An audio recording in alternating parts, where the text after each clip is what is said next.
आरोप लगा देश के ऊपर कि भारत की पुलिस, भारत की व्यवस्था, भारत की सत्ता व पार्टियां कभी मुसलमान को गृह मंत्री नहीं बनाती, क्योंकि उनको डर लगता है कि कहीं गद्दारी न कर दे।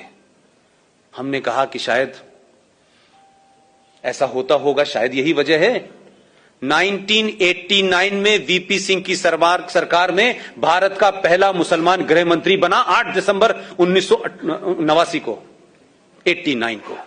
उस आदमी का नाम था मुफ्ती मोहम्मद सईद। 8 दिसंबर को बनता है और 8 दिसंबर को और 19 जनवरी के बीच में भी महीना भी पूरा नहीं हुआ था, और 19 जनवरी को पूरे कश्मीर के अंदर से 5.5 लाख कश्मीरी हिंदू पंडितों को मार के, रेप करके, बच्चों को उछाल उछाल के मारा है। टीपालाल टकरू उनके सबसे बड़े इंटेलेक्चुअल थे, बहुत बड़े थे। उनका जब सड़क पे मर्डर किया गया तो मोटरसाइकिल घुमा रहे थे उसके पीछे चारों तरफ, और कह रहे थे कि किसी ने इस काफिर को पानी दिया तो उसको भी हम नहीं छोड़ेंगे। न मुफ्ती की बेटी रोई, न अब्दुल्ला रोया, न कश्मीरियत कहीं आई, और चुपचाप खत्म हो गया। आज इसके बारे में कहीं बात नहीं होती। और उसी दौर में यह कोई कोइंसिडेंस नहीं है, क्योंकि मैं उसी थॉट से सोचता हूं जिस थॉट में रहा हूं। आप उस थॉट से सोचते हैं क्योंकि आप सब समाज के लोग हैं, आपने वैसा नहीं देखा। उसी दरमियान भारत के गृह मंत्री की बेटी का अपहरण हो गया। कोई जरा पूछ के वहां जाए, बाहर के विदेशी पत्रकारों की रिपोर्टिंग पढ़ ले भाई, हिंदुस्तानियों पे तो यकीन नहीं है। खुद ही कराया। उसका कमिटमेंट देखिए अपने आतंकवाद के प्रति, अपने धर्म के प्रति, अपने एजेंडे के प्रति। देश के गृह मंत्री ने अपनी बेटी का अपहरण कराया, वो तो घर में थी। उसके बदले में आपने 4 आतंकवादी छोड़ दिए, बेटी बेड के नीचे से बाहर आ गई। ये कोई छुपी हुई बात नहीं है भाई। उसी दरमियान में एक साहब हैं, सेकुलर हैं, कांग्रेस पार्टी के राज्यसभा में लीडर ऑफ अपोजिशन है। उनका नाम है गुलाम नबी आजाद। अब ये मुझे पता नहीं है कि वो इस्लाम से आजाद हैं कि नबी के गुलाम हैं, या नबी के गुलाम हैं कांग्रेस से आजाद हैं, ये मुझे पता नहीं है। उनके घर में भी उनका एक भतीजा गायब हो गया, और इतनी तेजी से हो रहा था, लग रहा था कि खट खट काम करना है। और क्या डिवाइस निकाली उन्होंने कि उनका भतीजा गायब हुआ, 27 आतंकवादी छोड़ दिए, शाम को भतीजा घर आ गया। एक और साहब हैं जिन्होंने वोट वाजपेयी के दरमियान दिया था, नाम जानते हैं? सैफुद्दीन सोज साहब। उनकी भतीजी गायब हो गई।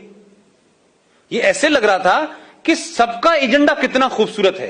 वो बात अलग थी कि वो वहां जब थे उनकी हैसियत दूसरी थी, वो दूसरी पार्टी में थे। उसके बदले में भी 7 लोगों को छोड़ दिया आपने।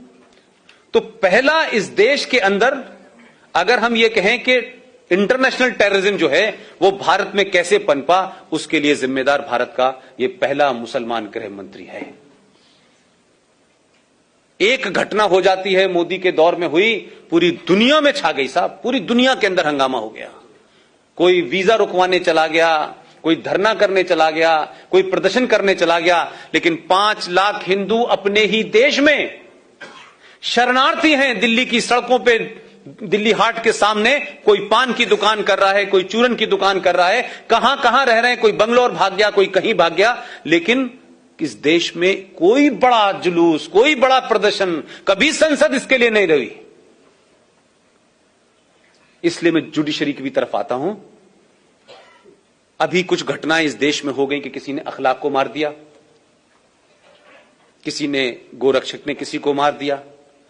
ये मैं इसलिए कह रहा हूं कि ये घटनाएं हैं, इसको आप अपने गूगल पे जाके सर्च करें। चंद घटनाएं हुई और चंद गुंडे की, और भारत के प्रधानमंत्री ने खड़े होकर कहा कि जो लोग इस तरीके की हरकतें कर रहे हैं वो गुंडे हैं, उनको पकड़ा जाना चाहिए, उन पे केस चलना चाहिए। लेकिन चंद घटनाओं से ये लिंचिस्तान बन गया, चंद घटनाओं से, जिसका किसी समाज से, किसी धर्म से लेना देना नहीं था।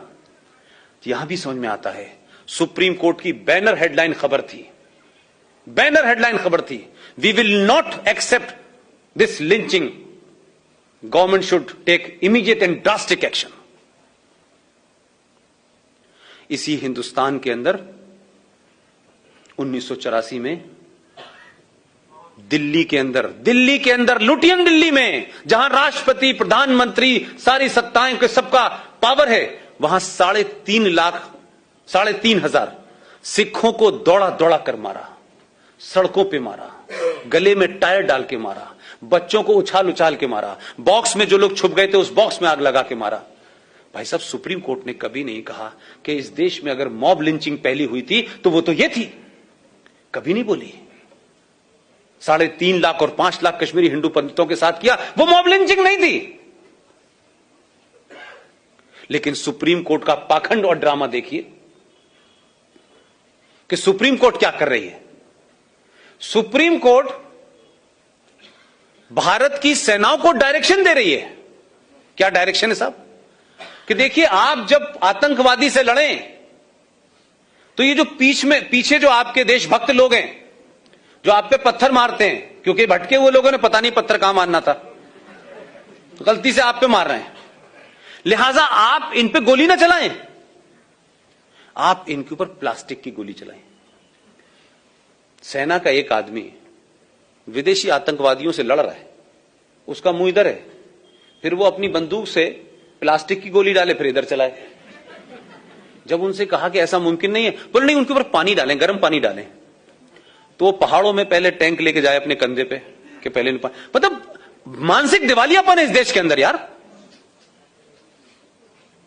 वही कहता है कि गर्म पानी डालो, ठंडा पानी डालो, प्लास्टिक डालो, और इतनी चिंता होती है कि बाकायदा प्लास्टिक की गोलियों की नपाई इंची टेप से करने लगता है सुप्रीम कोर्ट। सुप्रीम कोर्ट को इस बात की चिंता है कि मुंबई की दही हांडी की लंबाई कितनी है भाई, ये ज्यादा हो गई आधी इंच तो भाई साहब पे केस चलेगा। महाकाल पे